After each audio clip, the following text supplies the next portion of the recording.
Na ni Mungu aliwapa neema nyakati zile. Walipoanza kuisoma Biblia, wao wakawa sio watu wa kupuuzia. Ninaamini kuna kitu ambacho Mungu aliweka ndani yao. Na hawa Wayunani ndio walitafsiri sana Biblia kutoka kwenye maneno magumu ambayo yalikuwa yaeleweki kueleta katika maneno yanayoeleweka. Lakini pia kuna baadhi ya maneno kutokana na uzito wa ile neno waliliingiza kama jinsi lilivyo. Mfano wa neno kubatiza. Ubatizo huu ulikuwa unamaanisha ni kuzamisha kitu kizima kabisa katika maji na kukiibua kile kitu kikawa kiko salama. Kwa hiyo tunakuja kuangalia sasa katika maisha yetu ya Ukristo ni kwa nini Mungu pia ameweka kipaumbele sana kwenye ubatizo. Ubatizo ni somo pana, lakini kwa sehemu vile ambavyo Mungu atanisaidia leo, nitakushirikisha baadhi ya vitu ili vikusaidie katika maisha yako. Amen. Amen. Kwa hiyo kumbuka kwamba agizo la Bwana Yesu kwa wanafunzi kuweza kuendea ulimwengu, alikuwa na ujumbe wa aina hii moja wa Injili. Inasema nini? Unaposoma Mathayo sura ya 28 mstari wa 19 na 20, Yesu anatoa maelekezo haya. Anasema, enendeni mkawafanye mataifa yote kuwa wanafunzi, mkiwabatiza kwa jina la Baba na Mwana na Roho Mtakatifu, na kuwafundisha kuyashika yote niliyoamuru ninyi, na tazama, mimi nipo pamoja nanyi siku zote hata ukamilifu wa dahari. Agizo la kwanza ambalo Yesu baada ya kufufuka kwake na kuwatokea wale wanafunzi, anawapa ujumbe huu watakapokuwa wamehubiri Injili. Injili ni mbegu ya neno la Mungu ambao watu watakapoiamini, watakapoamini katika mioyo yao, watahesabiwa kuwa na haki, kwamba hawa watu sasa ni wana wa Mungu. Na baada ya hapo watakapokiri katika kinywa, watapokea wokovu. Jambo hilo linaitwa kuzaliwa mara ya pili katika imani. Sasa mtu huyu anapokuwa tayari amekwisha kuhubiriwa na akamwamini Yesu, tuliona sifa ya kwanza, anafanyika kuwa mwana wa Mungu. Maana yake Mungu anarejesha tena uhusiano kwa mtu huyu, kama pale mwanzoni alipokuwa ameweka bustani ya Edeni, na ndani ya bustani ya Edeni akaamua kumweka mtu na akamfanya mtu kwa mfano na kwa sura yake, na akampatia mamlaka, mtu yule akiwa na elementi zote za uungu mbali, kabla Ibilisi hajaweza kuingilia kati na kuvuruga mahusiano baina ya mtu na baina ya Mungu. Na tunaona mtu huyu alipokuwa ametenda dhambi na kutoka katika maagizo yale, jina la kuwa mtu likabadilika, akaitwa mwanadamu. Kwa hiyo nilikwisha wahi kuongea, mwanadamu na mtu ni vitu viwili tofauti. Unaposoma Mwanzo sura ya 6 inatoa maelekezo mwanadamu alikuwa ni mtu wa aina gani. Naomba katibu nisomee andiko hilo. Mwanzo sura ya 6 anzia mstari wa kwanza mpaka mstari wa 5. Nataka tukimbia haraka haraka hapo. Biblia ndio mwongozo wetu. Hebu soma maandiko haya. Mwanzo 6 sura ya kwanza. Ndio. Biblia inasema, ikawa wanadamu walipoanza kuzidi usoni pa nchi. Sikiliza, anasema ikawa wanadamu walipoanza kuzidi, si ndio? Usoni pa nchi. Na wana wa kike walizaliwa kwao. Wana wa Mungu waliwaona hao binti za binadamu ya kuwa ni wazuri, wakajitwalia wake wowote waliowachagua. Bwana akasema, roho yangu haitashindana na mwanadamu milele, kwa kuwa yeye ni nyama, basi siku zake zitakuwa miaka 120. Yatosha. Unaposoma Mwanzo sura ya 6, hili hapa ilikuwa na kundi la pili la wana wa Mungu. Anasema wana wa Mungu walipowatazama binti za wanadamu, wakawapenda, wakajitwalia wawe wake zao. Maana yake wakavunja utaratibu wa kimungu. Badala ya kutafuta wana wa Mungu wawe wake zao, wakatafuta wake wa wanadamu au wana wa wanadamu wawe wake zao. Maandiko yanasema hivi, jambo lile likamhuzunisha na likamkasirisha Mungu. Akasema huyu mtu au huyu mwanadamu kuanzia leo siku zake za kuishi zitapungua kutoka miaka 909 mpaka kuja miaka 120. Kwa sababu gani? Uhusiano ukawa umeharibika kati ya wana wa Mungu pamoja na wana wa Shetani. Kwa hiyo wanadamu leo inawakilisha kundi la kizazi cha wale watu ambao walikuwa wameasi kutoka katika sura ya wana wa Mungu kuja katika sura ya wanadamu. Sasa pia ndivyo ilivyo leo. Baada ya Yesu kuleta Injili, tunapokuwa tumemwamini, anatuingiza tena upya, tunafanyika kuwa wana wa Mungu. Unaposoma Yohana 1:12, anasema wote waliompokea aliwapa uwezo wa kufanyika watoto wa Mungu. Anasema ndio wale wanaomwamini yeye. Sasa tukisha kuwa watoto wa Mungu, baada ya kufika kanisani, tunafundishwa taratibu ambazo Mungu anataka zimpendeze ili kurejesha mahusiano yetu sisi na yeye Mungu katika mambo mbalimbali ambayo tunayohitaji kama wana wa Mungu katika ulimwengu huu. Na kama pia ilivyo leo, kuna makundi ya watu aina mbili. Wako watu walioamini na wako watu ambao hawajaamini. Na ndio maana wana wa Mungu wakitoka hapa baada ya ibada kuisha, huko nje wanakutana na watu wa makundi ya aina tofauti ambao wana mkanganyiko wa imani. Sasa ili Mungu ajivunie wewe, atategemea kiwango chako cha msimamo katika yeye kikoje, ili kuthibitisha kwamba wewe ni mwana wa Mungu. Tabia za wanadamu na kuna tabia za wana wa Mungu. Jipigie makofi hapo. Kwa hiyo ubatizo unahusu wana wa Mungu, na ndio maana mtu hawezi akabatizwa kabla hajaokoka. Na tahadhari, ukumbuke kwamba ubatizo mtu hawezi akabatizwa pasipo kuokoka, na ubatizo hauondoi dhambi. Si kama kuna mtu amenielewa. Amina. Ila isipokuwa tunafanya ubatizo wa maji mengi kufuata kielelezo cha Yesu aliyekuwa Bwana na Mwokozi katika njia aliyokuwa ametuonyesha. Na ndio maana baada ya kuhubiriwa na kuamini, ukishakuwa mwana wa Mungu, hatimaye sifa inayofuata ni ya ubatizo wa maji mengi kwenye makanisa yetu ya Kipentekosti. Amen. Amen. Naomba sasa, hebu twende hatua kwa hatua. Mtu anapoanza wanafunzi, tangu siku ile alipompokea Yesu, huyo wanafunzi wake unaanzia hapo. Mwanafunzi maana yake ni Mkristo ambaye amekubali kujifunza sasa elimu ya huyu Mungu ambaye ni baba yake. Mungu anataka nini kwake? Tunasema hii haimlazimu mtu huyo kupitia mafundisho makali sana ya aina fulani kama vile katekismu ndivyo mtu abatizwe. Hilo hapana. Amen.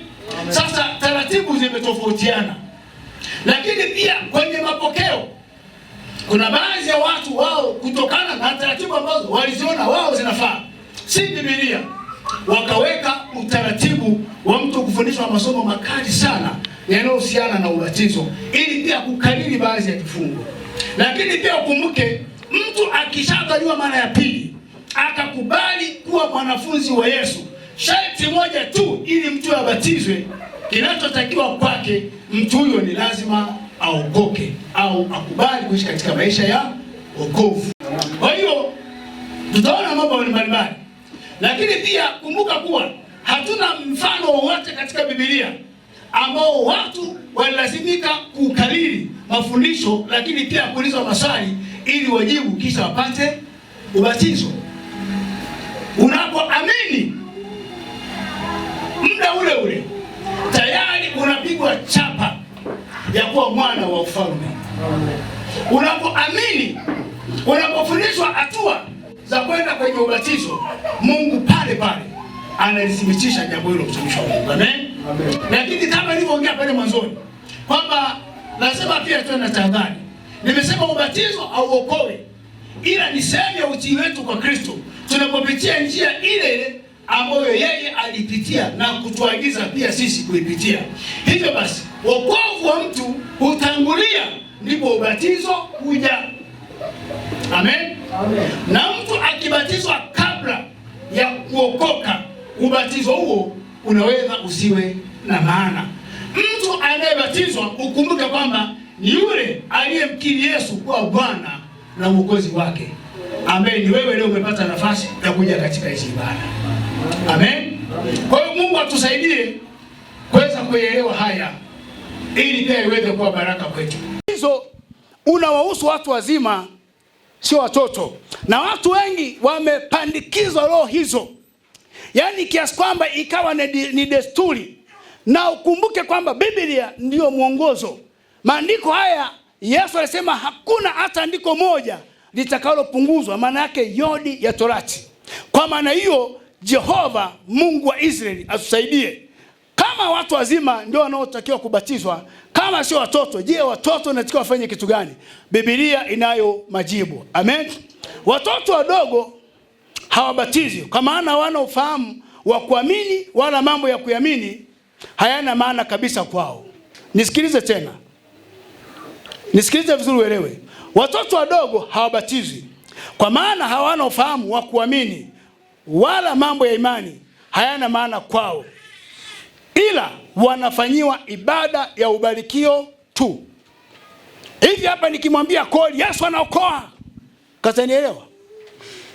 Au dinge imechanganyiwa nini? Haleluya.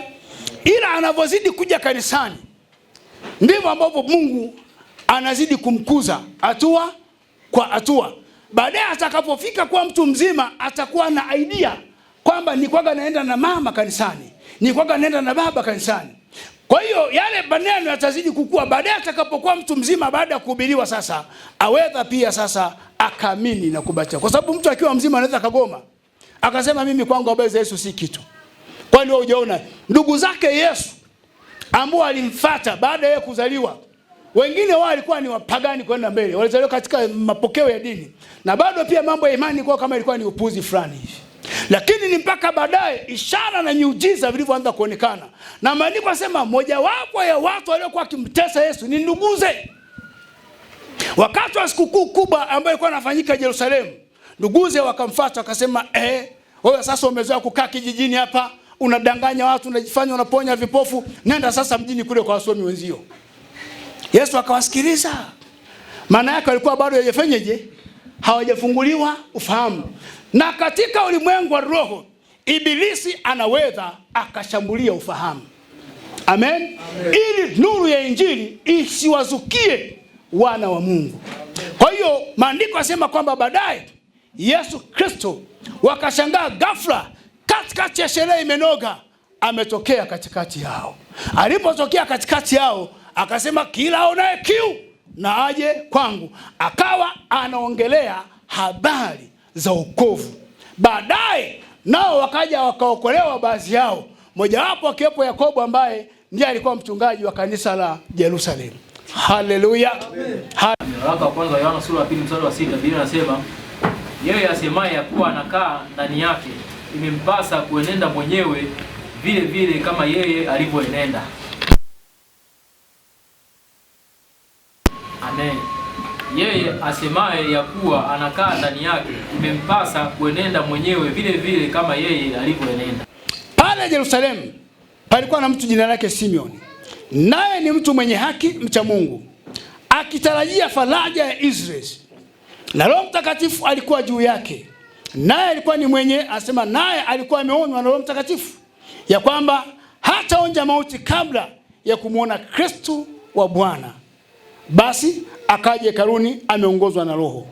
Na wale wazazi walipomleta mtoto Yesu, asema ndani, ili wazazi, asema naomba nirudie tena kuanzia mstari wa 27. Asema basi akaja hekaluni ameongozwa na Roho. Na wale wazazi walipomleta mtoto Yesu ndani, ili wamfanyie kama hivyo kwa desturi ya sheria, yeye mwenyewe alimpokea mkononi mwake akamshukuru akisema. Nisikilize vizuri.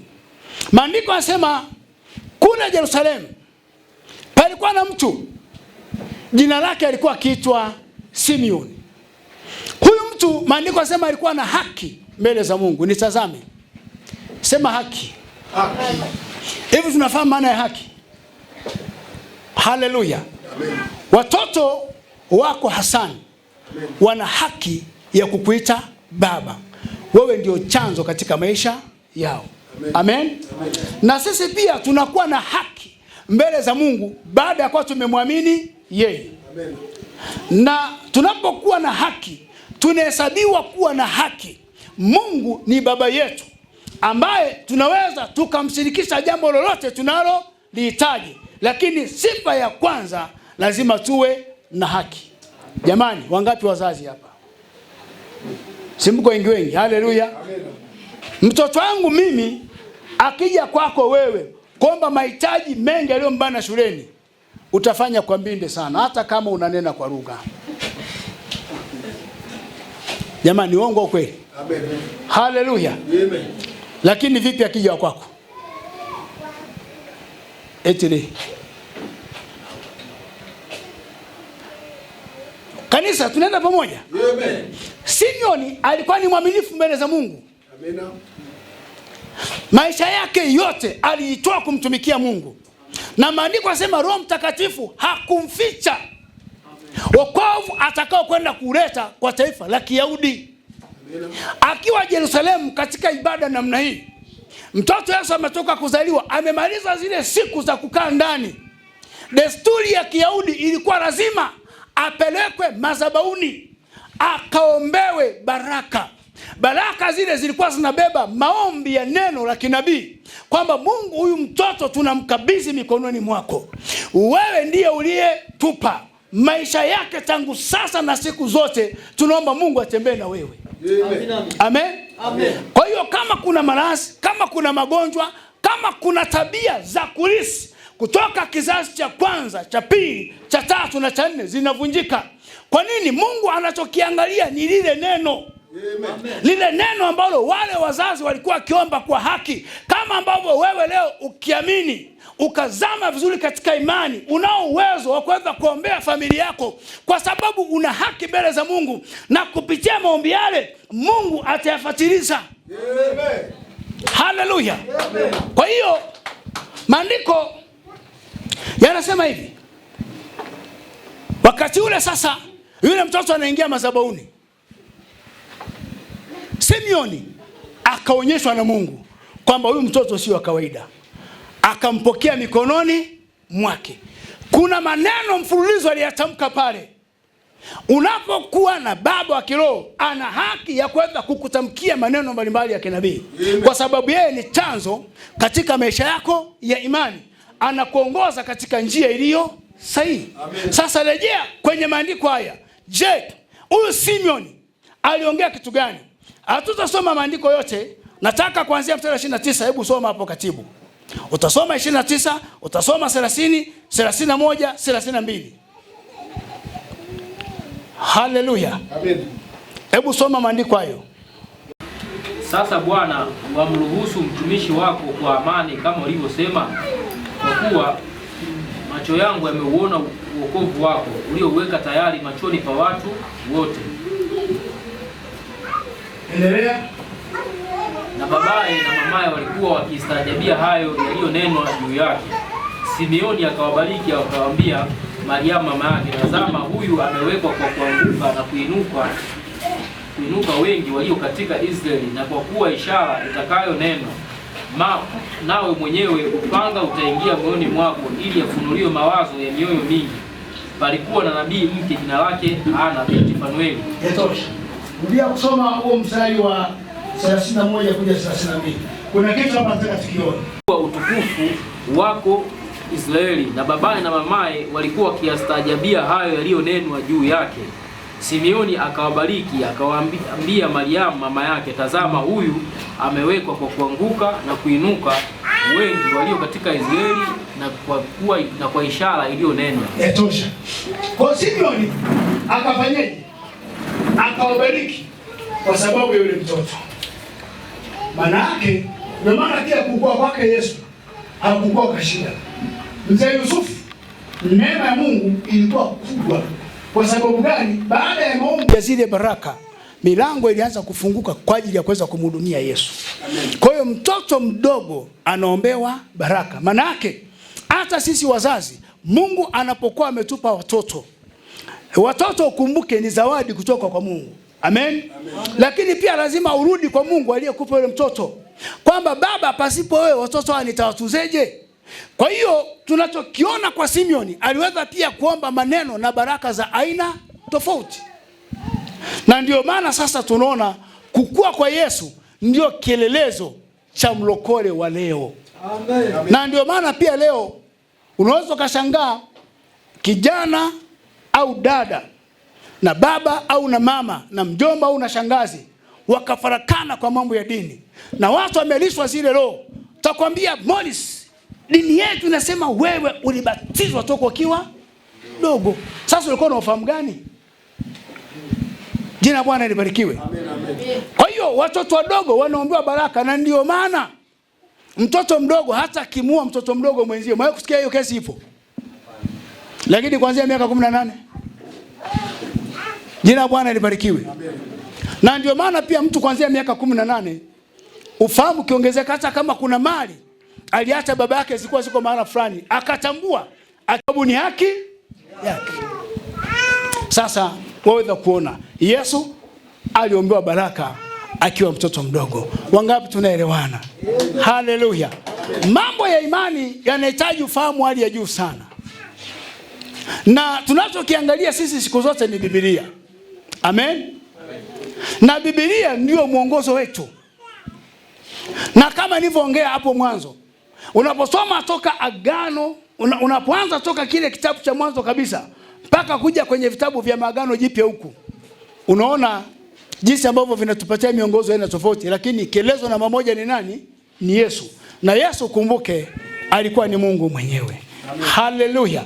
Kwa kumbuka kwamba mtoto mdogo huwa tunaombea baraka.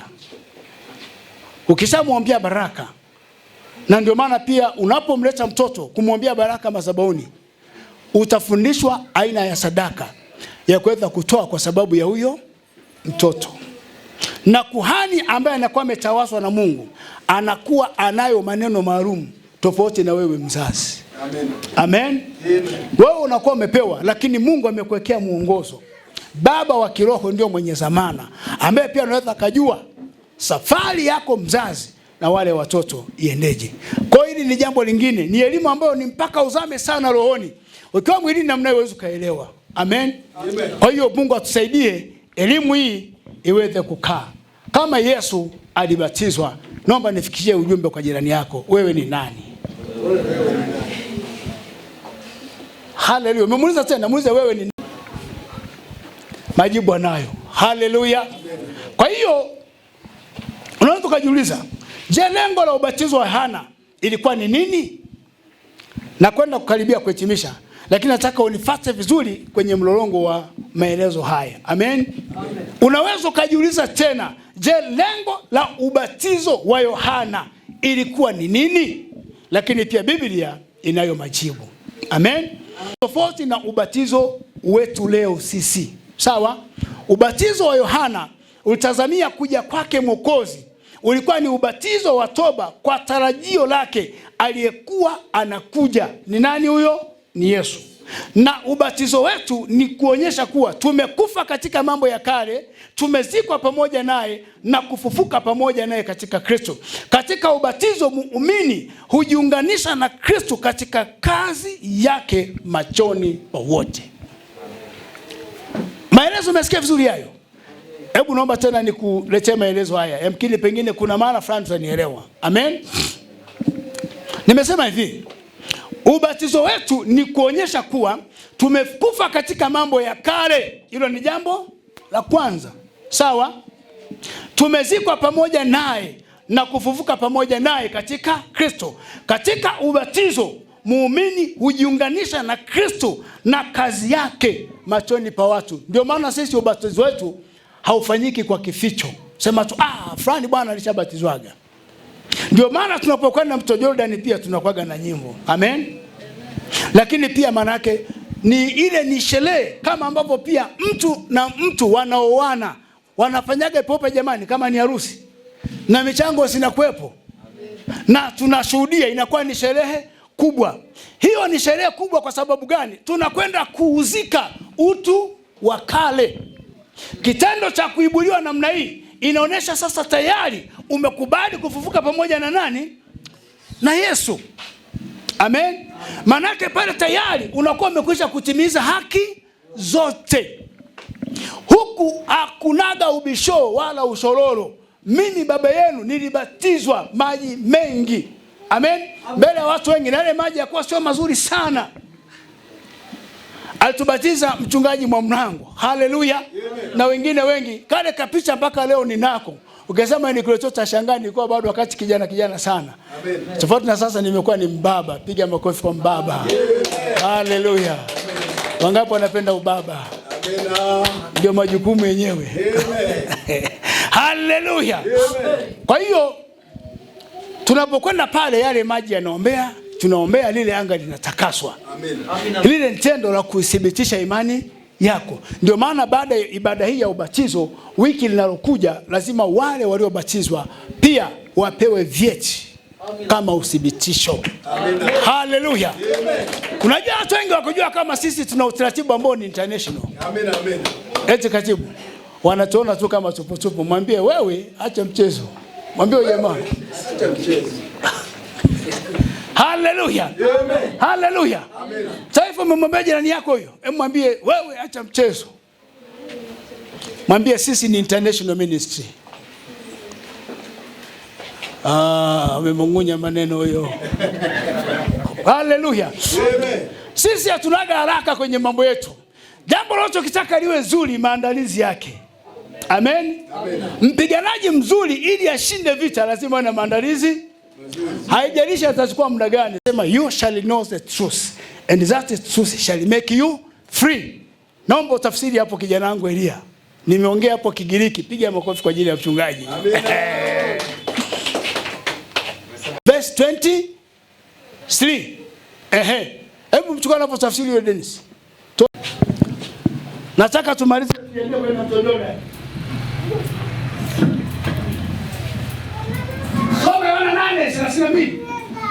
Tena mtafahamu kweli, nayo hiyo kweli itaweka huru. Tena mtaifahamu kweli. Amina. Na kweli hiyo itakuweka kuwa huru. Hata ukipata Mr. amekuja na mboga zimejaa kwenye kikapu, huo ndio kweli. Unataka baba hata kaende kubwa kuleteni. Amina. Haleluya. Amen. Okay, nasoma pamoja. Amina. Sasa hebu twende tukamalize haraka. Unyenyekevu ndio somo letu. Luka 3 mstari wa 21-22. Naenda kumaliza. Ikawa watu wote walipokwisha kubatizwa na Yesu naye amebatizwa, naye anaomba, mbingu zilifunuka, Roho Mtakatifu akashuka juu yake kwa mfano wa kiriri kama hua. Sauti katoka mbinguni, wewe ndiwe mwanangu mpendwa ninayependezwa naye. Pia kama mimi nilipata ubatizo wa maji mengi, tena mchana peupe. Jina la Bwana libarikiwe. Lakini pia tunaona na Yesu alifanya hivyo hivyo. Naenda kuhitimisha. Je, kwetu leo tunajifunza nini? Wakolosai 2 mstari wa 13. Andiko letu la mwisho mchana wa leo. Anasema nanyi mlipokuwa mmekufa kwa sababu ya makosa yenu na kutokutahiriwa kwa mwili wenu, aliwafanya hai pamoja naye, akiisha kutusamehe makosa yote. Haleluya. Kwa hiyo maana yake tunapomwamini Kristo na kuchukua hatua, tunazikwa pamoja naye. Alafu anatusamehe makosa yetu. Mahali ulipo naomba usimame. Twende tukamtukuze Bwana.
nimelitaka kwa Bwana, nalo ndilo nitakalo litafuta. Neno moja nimelitaka kwa Bwana, nalo ndilo nitakalo litafuta. Nikae nyumbani mwa Bwana siku zote za maisha yangu. Nikae nyumbani mwa Bwana siku zote za maisha yangu. Niutazame uzuri wa Bwana na kutafakari hekaluni mwake. Utafasiri maneno haya. Sema Bwana Yesu. Bwana Yesu. Mimi ni mwanao. Mimi ni mwanao. Noelia. Noelia. Ninakubali leo. Ninakubali leo. Kuvua utu wangu wa kale. Kuvua utu wangu wa kale. Na kutimiza haki yote. Na kutimiza haki yote. Katika maisha ya Ukristo. Katika maisha ya Ukristo. Asante Bwana. Asante Bwana. Kwa kunikubali katika hili. Kwa kunikubali katika hili. Nami ni mwanao halisi. Nami ni mwanao halisi. Tangu sasa. Tangu sasa. Na hata milele. Na hata milele. Katika jina la Yesu. Katika jina la Yesu. Amen. Amen.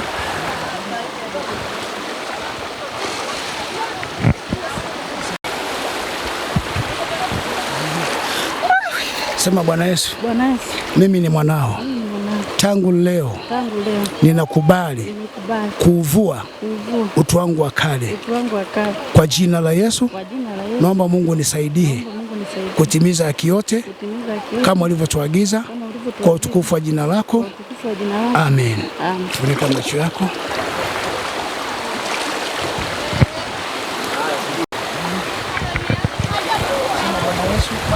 Mimi ni mwanao.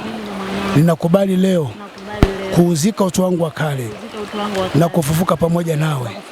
Naomba unisaidie katika jina la Yesu, kwa maisha yangu yote na siku zote, kwa utukufu wa jina lako. Baba, naomba na kushukuru. Amen. Funika macho.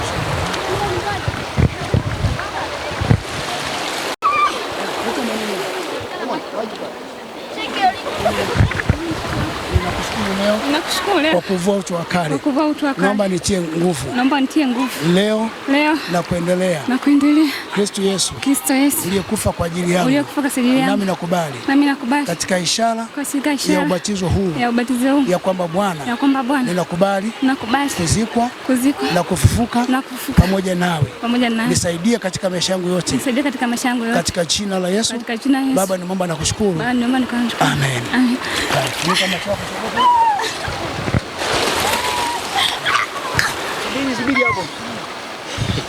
Amefanya baada ya ubatizo kwa ajili ya kuvua utu wa kale, kama Biblia inavyosema kwamba ishara hizi zitaambatana nao waaminio, nao watatoa pepo, watanena lugha mpya, na pia watabatizwa kwa jina nani?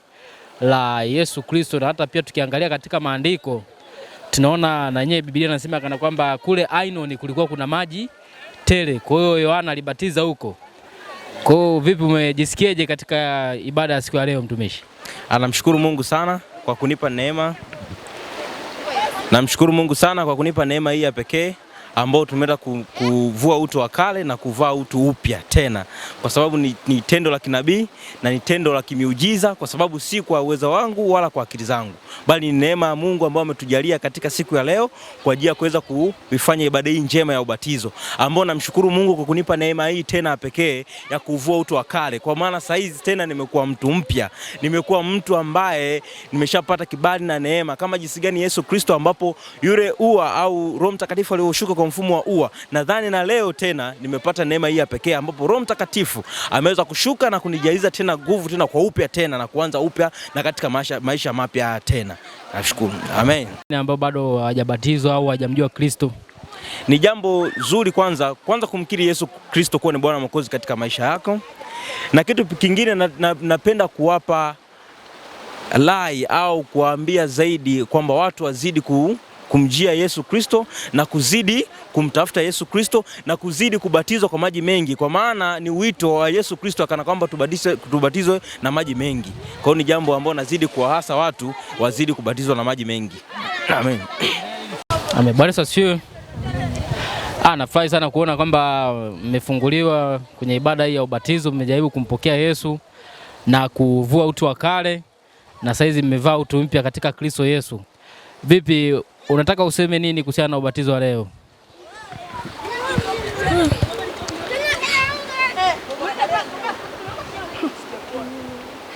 Au sio ongea chochote? Kiukweli najisikia vizuri, kwanza mwili ni mwepesi kabisa. Toka nimetoka pale najiona niko vizuri. Amen. Habari mtumishi?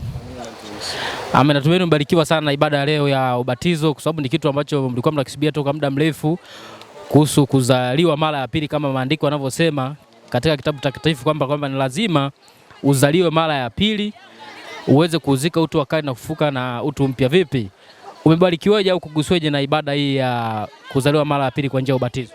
Namshukuru Mungu kwa sababu cha kwanza nimeuvua utu wa kale na kuyaacha yale yote ambayo yalikuwa nyuma yangu. Kwa sasa hizi nimekuwa kiumbe kipya. Lakini pia nimejisikia faraja kuwa Mungu amenihesabia kuwa na haki, kwa sababu ukisoma katika Yohana 1:11-12 nasema wale wote waliomwamini aliwapa tena uwezo wa kufanyika wana wa Mungu. Kwa hiyo sisi tayari tumefanyika wana wa Mungu. Amen. Basi asante sana mtumishi. Kitu kingine nilikuwa nataka niulize, watu wengi wanachanganyikiwa kuhusiana na aina za ubatizo, kama mafundisho yanavyosema kuna ubatizo wa maji mengi na ubatizo wa maji machache. Vipi, unaweza ukasema kitu gani kuhusiana na aina hizo mbili za ubatizo? Ubatizo wa maji mengi tunamwangalia kielezo ambaye ni Yesu. Tunamfuata Yesu ambaye alikuwa mbele yetu, ndio kielezo chetu. Yeye alibatizwa katika maji mengi ili kuziacha zile tabia za siri. Kwa hiyo na sisi tunamfuata Yesu ambaye ni kielezo chetu, yeye alikubali kubatizwa katika maji mengi. Amen. Amen. Amen. Mungu akubariki sana mtumishi. Habari ya uzima mtumishi? Amen. Nafurahi sana kuona mmekubali wito huu hapa wa kuingia kubatizwa tena na kuvua utu wa kale na kuvaa utu mpya kwa njia ya ubatizo wa maji mengi kama maandiko yanavyosema. Na natumaini una kitu cha kusema kuhusiana na ubatizo huu ambao umefanya leo na ibada ya siku ya leo ya kuzaliwa mara ya pili.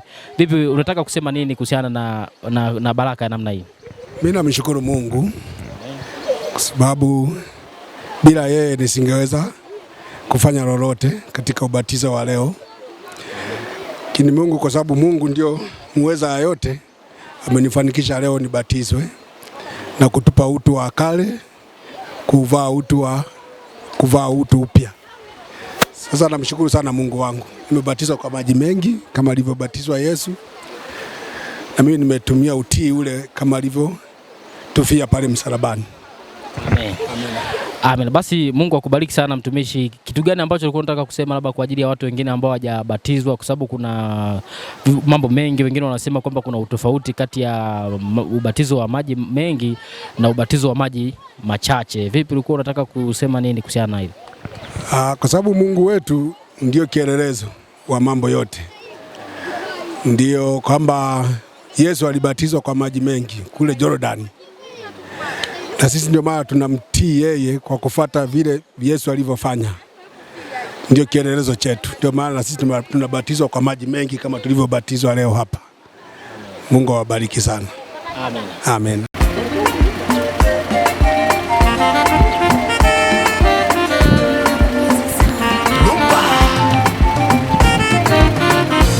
Aliyoyatabiri yanatimia.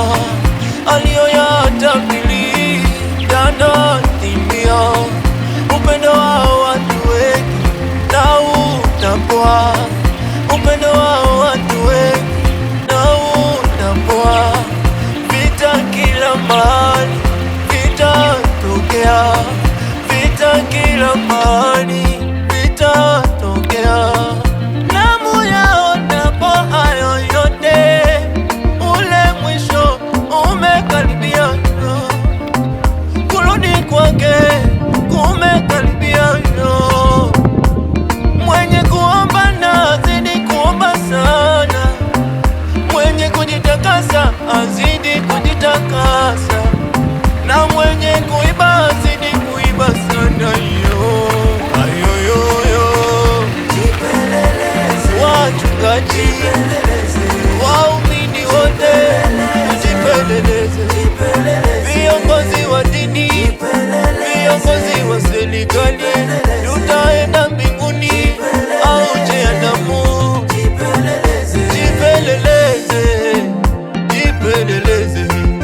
ya kujikana.